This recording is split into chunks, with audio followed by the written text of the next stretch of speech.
This is THV 11 News at 6. Sports should bring out the best of you, not the worst of you. After a fight at a state tournament game, England's superintendent is focusing in on sportsmanship. More on that and where the investigation stands. One round of storms out of the way today, but we'll be focusing on the next round that starts tomorrow through Wednesday. Plus, as the war in Iran continues, we'll show you how it's impacting gas prices and your potential plans for spring break. Good evening and thank you for joining us tonight at 6. I'm Brooke Buckner. Now that Election Day is behind us, we're shifting our focus now to runoff elections here in Central Arkansas, starting with the sheriff race in Saline County. Because no Republican candidate received the majority of votes last week, Dustin Robertson and Richard Friend have another election to get through. Early voting will start on March 24th. It'll run through March 30th. It'll be open through the 27th during that first week, and then Monday, March 30th from 8 a.m. to 4:30 p.m. And then Tuesday, March 31st is Election Day, and voting sites will be open 7:30 a.m. to 7:30 p.m. Saline County will have 4 voting sites open throughout early voting and on Election Day. Those are the Benton Vote Here building across from the county courthouse, Bryant First Baptist Church, Owensville Baptist Church, and East End Baptist Church. The race to become Arkansas's next Secretary of State isn't over yet either. Republican voters will decide between these two candidates in a runoff later this month, Senator Kim Hammer and Brian Norris. While we saw record turnout numbers for a midterm primary last week, both candidates emerged from a three-way race last Tuesday and now hope to keep their campaigns focused on their main themes. As THV 11's Tanya Motorzitsky reports, for one, that's getting rid of voting machines, while the other is focused on ballot question reform. State Senator Kim Hammer and Army veteran Brian Norris are heading to a runoff after no candidate secured more than 50% of the vote in the Republican primary. Both candidates say if elected, they want to make sure they're instilling the calls from the White House and continue to push for election transparency and security. Norris says he wants to push for better election security. If you know, Windows 10 reached its end-of-life service in October 2025. So that means that all of our machines in Arkansas, I think all of them, there might be 1 or 2 counties that did migrate to Windows 11, but all the rest of them are not receiving security patches, updates, any of that. Norris alleges 80% of the components used in the voting machines come from what he calls communist China, and says this is causing us to be vulnerable and would not mind seeing the state go to paper ballots. While Hammer says we are the #1 state in the country for election integrity and security, and there's been no claims of stolen elections. We have so many audits in place right now that have been utilized, and fortunately, we have found that there are no fraudulent activities in our current systems. Hammer says 16 years in the legislature gives him a head start with holding the Secretary of State office. He says it's important to make sure all communities have access to voting polls. We have an aging generation of poll workers, and we need to bring the younger generation into place and get them involved in the process. But then also education, because a lot of this happens because people are unaware of what's required by law because they have not been taught what's been required by law, and that'll be one of my primary focuses. And Norris says he won't stand for any discrimination efforts made at polls to stop any race or economic groups from voting. So I will have to refer that to the AG's office. I won't just refer it.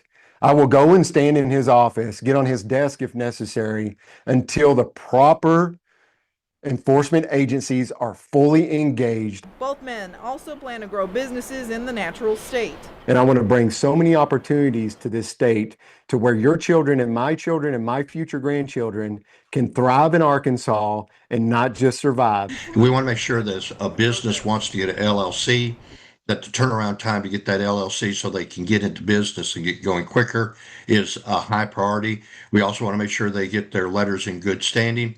But also we need to educate our businesses. Tanya, thank you. The winner will go on to face Kelly Grapp, the Democratic nominee, in November for the general election. But only registered Republicans or independents who selected a GOP primary ballot can vote in the runoff. Early voting starts next week, leading up to Election Day, March 31st.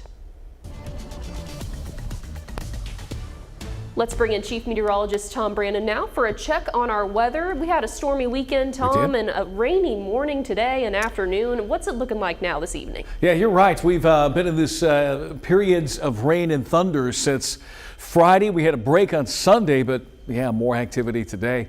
Let's take a look outside. You will see our little friend hanging about, Mr. Spider there. And since we sprung forward yesterday, Brooke, we have more daylight at the end of our day. So we probably won't be able to show you those beautiful sunsets for a while because the sun will still be up. There you go. That's what it looks like. We've got cloudy skies outside. Precipitation has ended here. We've got a little in southeast Arkansas. Ashley and Chico counties under a severe thunderstorm watch that will expire at 7 o'clock. So that round gets out of the way. Another round is coming our way beginning Tuesday. 71 downtown, 69 in Harrison, 80 Texarkana, 68 West Memphis. We've got a lot of cloud cover covering up a good part of Arkansas. Weather impact alert for Tuesday night, Wednesday. We are looking at a storm system pooling through the state. That's going to provide us with the next chance of rain and thunderstorms. I'll have the latest timing for you coming up here in just a few minutes.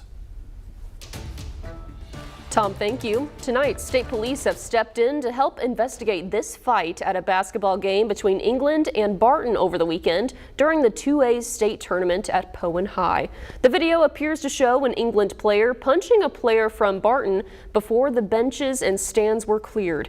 It's since led to Grant County sheriffs to pursue criminal charges and England superintendent to focus on sportsmanship. I'm not making any excuses for England.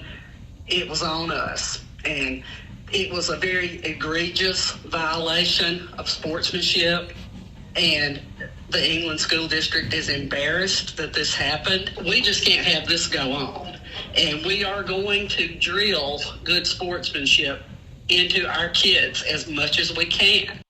THV 11's Catherine Rowley is working to learn more and will have an update for us tonight at 10. Heads up for those of you that plan on going to the Big Dam Bridge. Officials with the U.S. Army Corps of Engineers and the county say it will be shut down from 8 to 5 every day until Thursday so they can perform a routine inspection. Security gates at both entrances will be locked during the work, but the nearby bike and walking trail remains open. On Wednesday, Turning Point USA CEO Erica Kirk will be in the capital city alongside Governor Sarah Huckabee Sanders to announce their statewide Club America partnership. Though details are limited right now, that partnership is part of their mission to put chapters on every high school and college campus in the country.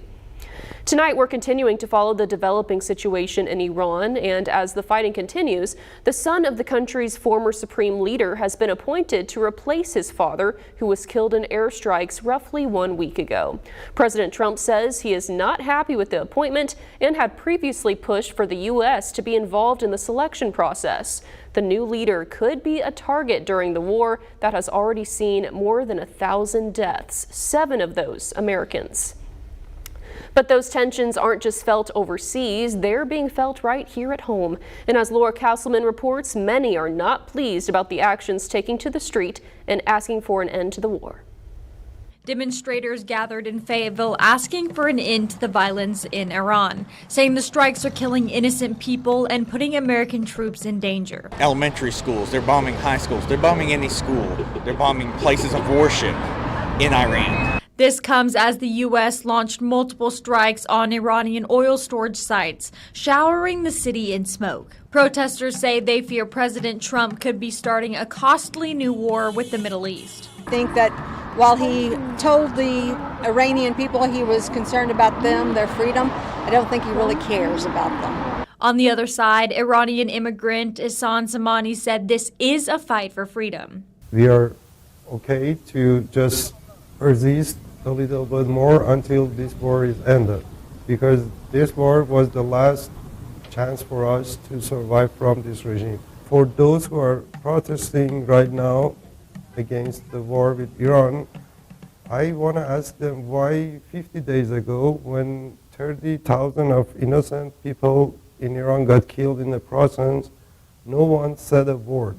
Samani says his focus is human rights and democracy, not war. There is always a cost for freedom and for, reaching what you want.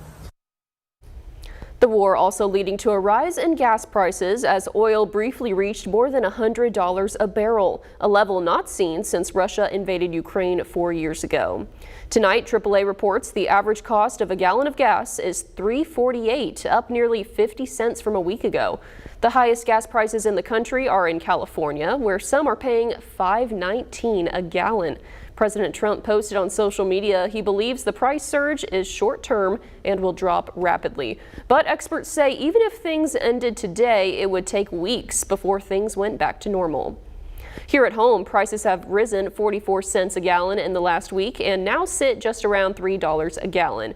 It is also 58 cents higher than a month ago and 33 cents higher than this time last year. Gas prices may not be the only thing impacting your potential spring break plans. The reason airports are seeing longer lines and how long they may last after the break. Weather impact alert days Tuesday, Wednesday. We'll have another storm system bringing scattered thunderstorms. Some could be strong to severe.